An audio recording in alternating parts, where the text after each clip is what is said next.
ஒற்றுமை தேவை. நல்ல வெற்றிகள் பெற்று நாம் வாழ ஒற்றுமை தேவை. இந்து முஸ்லிம் கிறிஸ்து இணைந்தே ஒன்றாய் வாழுவோம். இந்து முஸ்லிம் கிறிஸ்து இணைந்தே ஒன்றாய் வாழுவோம்.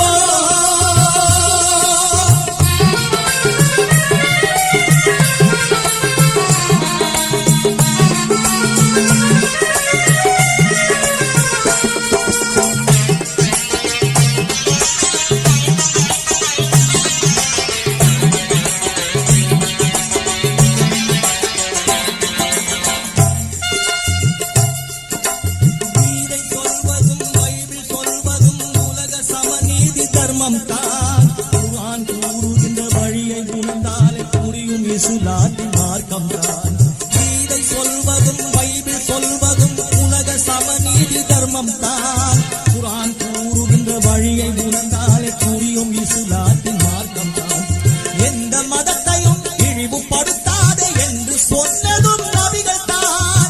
எனது வழி உனக்கு உனது வழி உனக்கு என்று உரைத்ததும் அவர்கள் தான். இந்து முஸ்லிம் கிறிஸ்து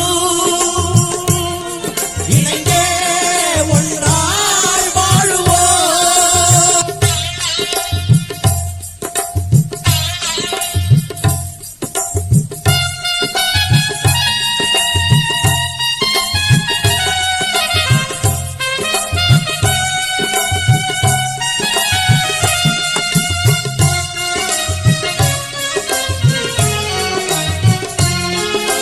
கடவுள் என்றாலும் இறைவன் என்றாலும் கர்த்தன் என்றாலும் ஒன்றே. வணங்கும் முறையில் தான் வேறுபாடுகள் வகுத்து வைத்தார்கள் அன்பே. கடவுள் என்றாலும் இறைவன் என்றாலும் கர்த்தன் என்றாலும் ஒன்றே. வணங்கும் முறையில் தான் வேறுபாடுகள் வகுத்து வைத்தார்கள் அன்பே.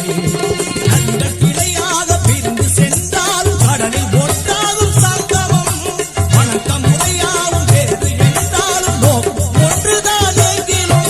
வேதங்கள் உருவாவதெல்லாம் அறியாமையினால் தானே. வேதங்கள் எளிதின்றி வாழ உணராததினால் தானே. வெற்றிகள் பெற்று நாம் வாழ ஒற்றுமை தேவை. நல்ல வெற்றிகள் பெற்று நாம் வாழ ஒற்றுமை தேவை. இந்து முஸ்லிம் கிறிஸ்து இணைந்தே ஒன்றாய் வாழுவோம். இந்து முஸ்லிம் கிறிஸ்து இணைந்தே ஒன்றாய் வாழுவோம்.